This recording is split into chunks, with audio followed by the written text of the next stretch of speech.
പരിശുദ്ധ കന്യകാമാതാവിൻ്റെ മെയ് മാസ വണക്കം 1-ാം തീയതി. കന്യകാമറിയം പഴയ നിയമത്തിൽ.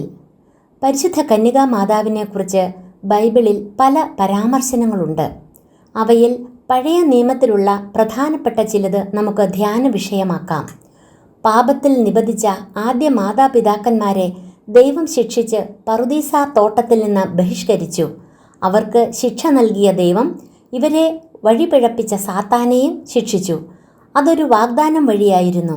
നീയും സ്ത്രീയും തമ്മിലും നിന്റെ സന്തതിയും അവളുടെ സന്തതിയും തമ്മിലും ഞാൻ ശത്രുത ഉളവാക്കും. അവൻ നിന്റെ തല തകർക്കും. ഇവിടെ പരാമർശിക്കുന്ന സ്ത്രീ മറിയവും സന്തതി യേശുവുമാണ്. യേശയ്യായുടെ പ്രവചനത്തിൽ ഇപ്രകാരം വായിക്കുന്നു: അതിനാൽ ദൈവം തന്നെ നിനക്കൊരു അടയാളം തരും. ഇതാ, ഒരു കന്യക ഗർഭം ധരിച്ചൊരു പുത്രനെ പ്രസവിക്കും. അവൻ ഇമ്മാനുവേൽ എന്നു വിളിക്കപ്പെടും. വിശുദ്ധ അംബ്രോസിന്റെ അഭിപ്രായത്തിൽ ഈ കന്യക മറിയവും ഇമ്മാനുവേൽ യേശു ക്രിസ്തുവുമാണ്. മിക്ക പ്രവാചകനെ ശ്രവിക്കുക. യൂദായുടെ വംശത്തിൽ ഏറ്റവും ചെറിയവളെ, ഇസ്രയേലിന്റെ ഭരണാധികാരി നിന്നിൽ ഉത്ഭവിക്കും.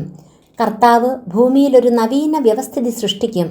ഒരു സ്ത്രീ ഒരു പുരുഷനെ വലയം ചെയ്യും. വിശുദ്ധ ജെറോമിന്റെ അഭിപ്രായത്തിൽ ഈ സ്ത്രീ മറിയവും പുരുഷൻ യേശുവുമാണ്.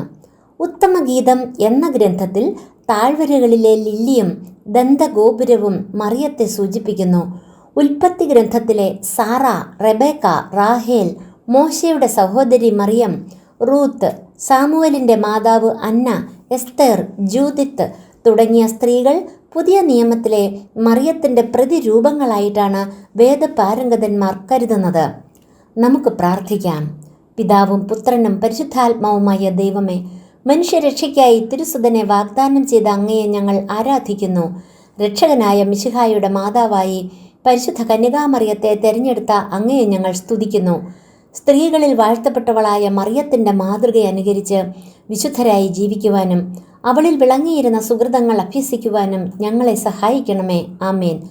ജന്മപാപമില്ലാതെ ഉത്ഭവിച്ച ശുദ്ധമറിയമേ, പാപികളുടെ സങ്കേതമേ, ഇതാ നിന്റെ ആ സങ്കേതത്തിൽ ഞങ്ങൾ തേടി വന്നിരിക്കുന്നു. ഞങ്ങളുടെ മേൽ അലിവായിരുന്ന ഞങ്ങൾക്കു വേണ്ടി നിന്റെ തിരുക്കുമാരനോട് പ്രാർത്ഥിച്ചു കൊള്ളണമേ. സുഹൃതജപം.